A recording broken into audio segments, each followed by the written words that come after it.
Zap Crypto. Tous les jours, toute l'actu crypto au même endroit.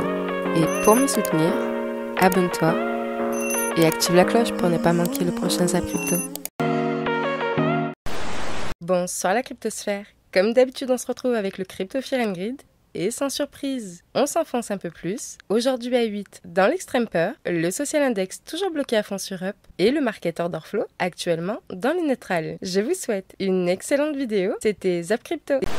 Alors il ne faut pas se précipiter, on est vraiment dans l'attente du FOMC. On aura les résultats demain 20h heure française sur la décision sur les taux et 20h30 surtout la conférence de presse, discours du président de la Fed Jérôme Powell. Et là, ça a bougé dans tous les sens. Alors pourquoi ça a fortement baissé hier? Ils sont tous en train de pricer, de penser que la Fed va augmenter ses taux d'intérêt de 0,75 d'un coup.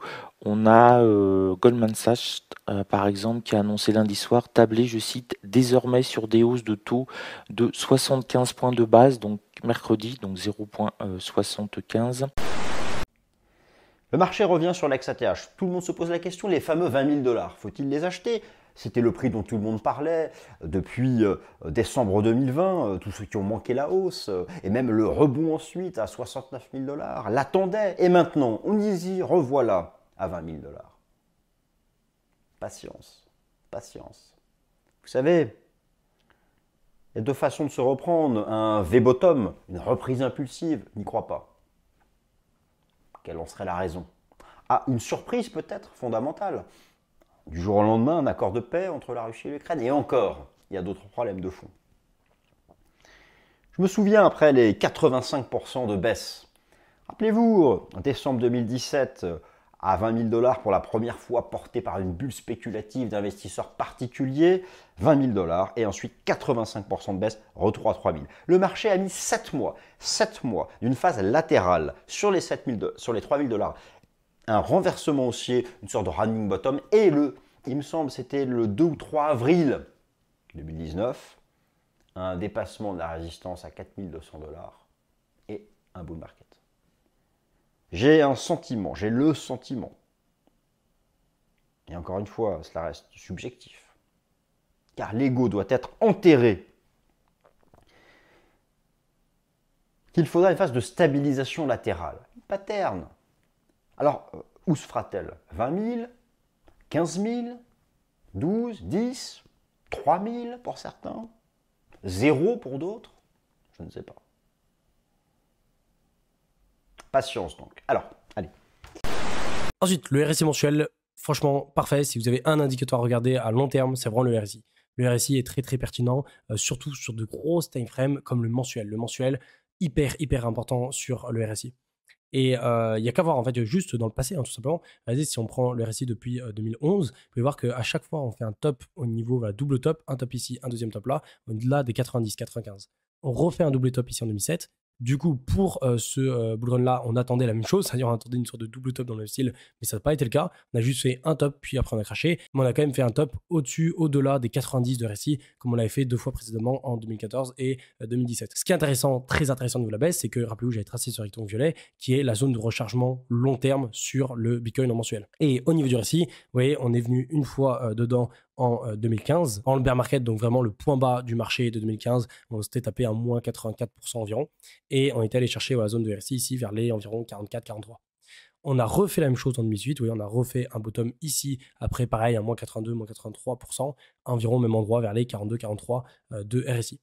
Et ça, du coup, c'est par rapport aux clôtures mensuelles. Donc, si on fait notre clôture mensuelle du mois de juin vers les 23 000 $, c'est possible qu'on la fasse plus haut hein, qu'à ce point-là, mais si on la fait vers les 23 000 $, on aura du coup le RSI qui va faire un bottom au même point que 2018 et 2015, vers environ les 40-43 de RSI. Donc, c'est très pertinent. Pourquoi? Parce que ça arrive pas souvent. Quand ça arrive, vous voyez, sur Bitcoin, ça arrivait que 2 fois en 13 ans. Et les 2 fois, en fait, c'était vraiment les points les plus bas qu'on avait eu. Après, voilà, chaque fois, à moins 83 et moins 85%. Et donc là, on se retrouve dans la même situation où on a de nouveau un un RSI qui revient sur voilà, la zone historiquement basse au niveau de son rectangle violet. Donc pour moi, c'est un fort signal d'achat et ça montre aussi que voilà, là, on est dans une phase de capitulation, en tout cas au niveau du RSI. Parce qu'on a aussi d'autres indicateurs qui peuvent nous montrer les phases de capitulation, comme le Newpol. Rappelez-vous, le Newpol, je l'avais mis le 23 mai, donc 23 mai, c'était il y a quand même quelques temps. C'était il y a 3 semaines environ.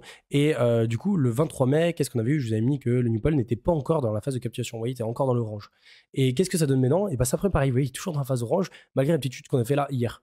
Sauf que du coup, il n'a pas été mis à jour aujourd'hui. Vu que voilà, ces indicateurs Glassnode, ils sont mis à jour tous les jours, mais il y a toujours un jour de décalage. Du coup, durant les prochains jours, on va voir la mise à jour et on verra où en est le Newpol. Et là aussi, il faudra surveiller de près parce que si on revient à la zone rose ici, qui est la capitulation comme on l'a eu ici pour le bear market, ici en 2015 pour le bear market, ici pour 2018 pour pareil le bear market et ici pour le Corona, et bien du coup, on sera sur un 4e point équivalent à celui-là, celui-là, celui-là et celui-là. Et encore une fois, ce sera un point historiquement bas très très intéressant et qui nous montrera qu'on est bien en phase de capitulation pour cet indicateur.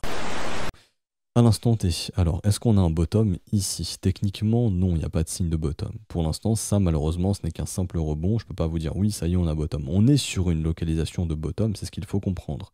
On est sur la MA200 weekly, qui est une localisation de bottom, c'est-à-dire que historiquement, ce marché a bottom à chaque fois qu'il est venu sur cette petite ligne bleue que vous voyez ici.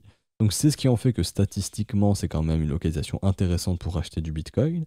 Maintenant, ce qu'il ne faut pas oublier, c'est que quelque chose peut marcher 2-3 fois d'affilée et un jour ne pas marcher. C'est comme si en fait on appliquait un setup MA200 au Bitcoin, vous n'aurez jamais 100% de win rate. Et même chose, c'est pas parce que le Bitcoin casse sa MA200 que le Bitcoin est mort. Je pense qu'il y a beaucoup de gens qui vont se mettre ça en tête. Oh, on n'est jamais passé sous la MA200, si on passe dessous, le Bitcoin est mort. Non, ça veut juste dire qu'un Bitcoin qui garde un momentum depuis sa création au-dessus de sa MA200, ce n'est plus le cas. Donc ça sera peut-être la MA250, la MA300, etc., etc.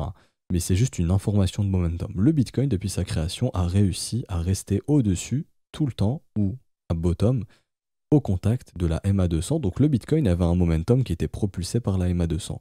Si on casse cette MA200, ça voudra juste dire que le Bitcoin, par la suite, pourra peut-être passer sur un momentum de MA300 ou MA400, tout simplement. Et généralement, on prend pas vraiment... Enfin, si, on prend la MA200 parce qu'on arrondit, mais... Du côté des professionnels, ce qui est utilisé généralement, c'est par exemple, au lieu d'une MA50, c'est MA52. On prend 52 semaines pour un an. Normalement, si je dis pas de bêtises, il y a bien 52 semaines dans un an. Bah, MA208, c'est une MA sur les 4 dernières années. Donc ça se trouve, on va passer sur, par exemple, une MA de 5 ans. Donc ici, on fait 52 x 5, ce qui nous donne du coup 260. Donc par exemple, si ici, je mets 260, ça sera la MA des 5 dernières années. Donc 260. Et ça sera peut-être que le Bitcoin va du coup suivre cette EMA des 5 prochaines années. L'accumulation trend score qui repasse ici à 0,80. Il était descendu pendant la descente là à 0,68 et hier il est repassé à 0,80. Donc on veut réaccumuler. Ce niveau de prix des 22-23 intéresse pas mal de monde. On va maintenant regarder la capitulation, c'est-à-dire où on en est sur cet épisode de capitulation. Et là du coup on va regarder le Realized Profit and Loss. Alors c'est pas celui-là que je veux. Voilà, c'est le Net Realized Profit and Loss. Et là vous voyez qu'on est sur un ATH de capitulation. Hier, 4 milliards de valeurs USD en BTC ont été vendus à perte. 4 milliards avec bien évidemment des gens qui vendent ici dans des... On n'a jamais eu de capitulation aussi forte tout simplement sur BTC en termes de valeur dollar, hein, bien sûr. En termes de valeur BTC, je sais pas. Mais en termes de valeur dollar, et vous comprenez que évidemment le prix du BTC augmente en valeur dollar, donc c'est un petit peu normal qu'ici on ait une trend qui soit de plus en plus importante sur les épisodes de capitulation. Mais ici, même cet été, etc., à tous ces niveaux-là, on est ici vraiment sur une capitulation majeure, ce qui peut faire penser qu'on est sur un spring en Wyckoff. En Wyckoff, un spring, c'est tout simplement le dernier mouvement avant de repartir. La fin de l'accumulation, c'est-à-dire on fait un ressort. Ici, la dormance, vous voyez qu'on est à des niveaux qui correspondent à des niveaux de 2011. On est plus bas que le plus bas ici de 2015, le plus bas de 2018 et le crash Covid. Ici, on est vraiment sur des niveaux complètement délirants en termes de dormance. Ces phases de correction durent en moyenne 1 an et demi, 2 ans, d'accord, et mettent d'ailleurs un peu plus de temps pour même retrouver le plus haut par rapport à l'ATH précédent. Hein. Donc ici, on était en année de fin d'année 2017 et on est ressorti à l'ATH en 2020, en fin d'année 2020. Donc voilà, vous voyez, il y a quasiment 2 ans, voire même 3 ans. Donc il faut en avoir conscience. Et c'est ce à quoi il faut se préparer maintenant. C'est encore un crash long, fastidieux, ennuyeux, et puis c'est tout, d'accord? Donc vous qui êtes investisseur, ne revendez pas bêtement également en disant, ben ça y est, on dit que ça va cracher longtemps, donc je revends mes BTC. Vous n'êtes pas des traders, d'accord? Les traders, ils ont un risque management, un stop loss, des take profit partiel, ce qu'un investisseur, il me semble, n'a pas, d'accord? Donc si tu vends tes BTC et que maintenant, parce qu'on ne lit pas l'avenir, les indicateurs peuvent également se tromper, eh bien à ce moment-là, tu auras vendu tes BTC, le BTC va pumper et tu te dire, mince, pourquoi j'ai vendu mes BTC, d'accord? Donc attention à ça, tu les gardes et si le prix continue à baisser du BTC et que tu trouves ça intéressant et tu te dis, j'en veux un peu plus, mais accumule, d'accord? Accumule et tu achètes un peu tous les mois, un peu tous les 2 semaines, encore une fois et toujours. Bon, ça c'est dit et ça c'est vraiment pour les investisseurs qui auraient peur. Il ne faut pas avoir peur, c'est un investissement. La crypto n'est pas amenée à mourir, en tout cas, je n'ai pas eu de nouvelles pour ça, d'accord? Donc clairement, ce n'est pas ce que je pense. Un exemple du fait qu'il ne faut pas se précipiter vers l'ex-ATH, car l'ex-ATH de TH est malmené, le marché bascule en dessous. Le prix corrige avec son momentum, représenté ici par le RSI, par la ligne de MACD. Il faudra une stabilisation. Première étape, être capable de se stabiliser. Depuis combien de semaines on n'a pas fait une semaine positive? Ne serait-ce qu'une bougie japonaise positive. Ici, un superbe avalement haussier, des mèches basses, ça fait des semaines.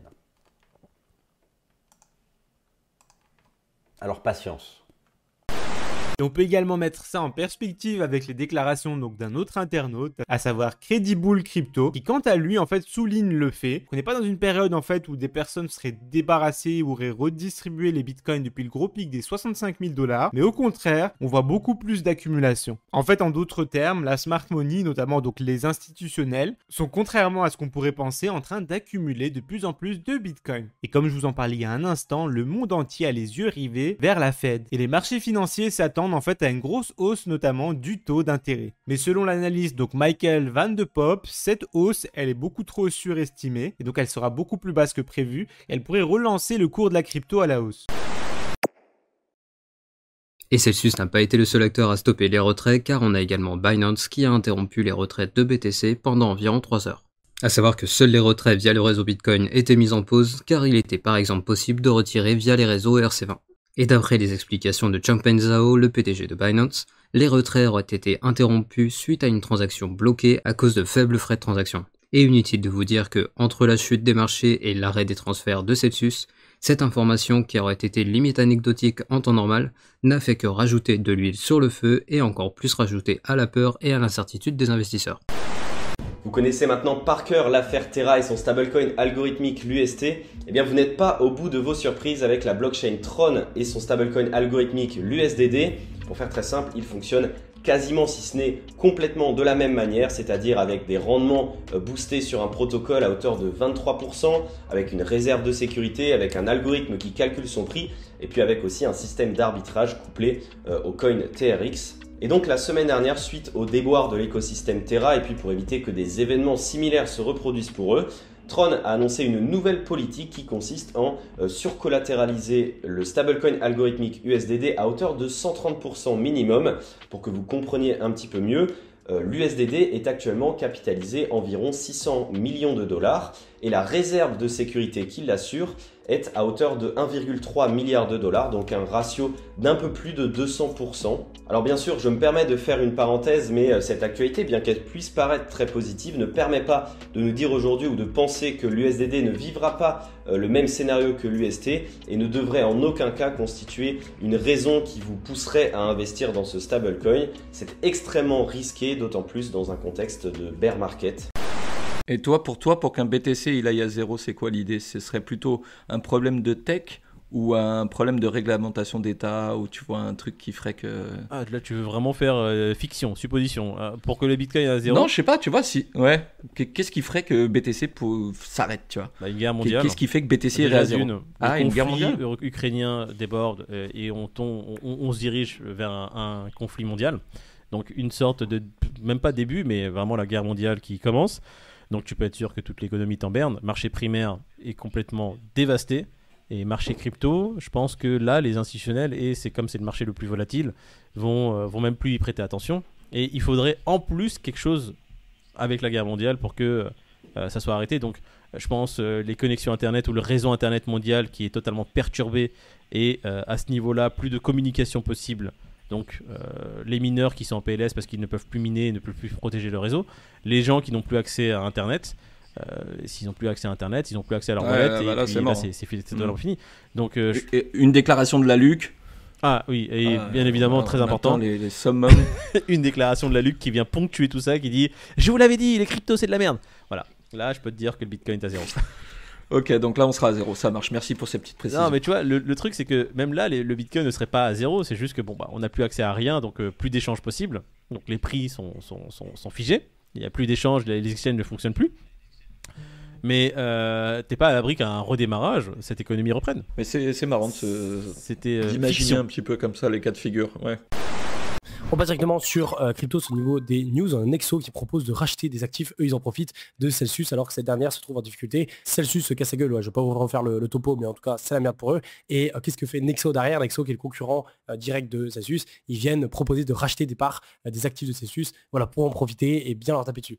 Et c'est la loi en fait tout simplement du marché. Et je pense qu'ils ont raison de faire ça. Et eux, en tout cas, Nexo, ils risquent de prendre une belle part de marché parce que Celsius c'était quand même assez énorme dans l'écosystème.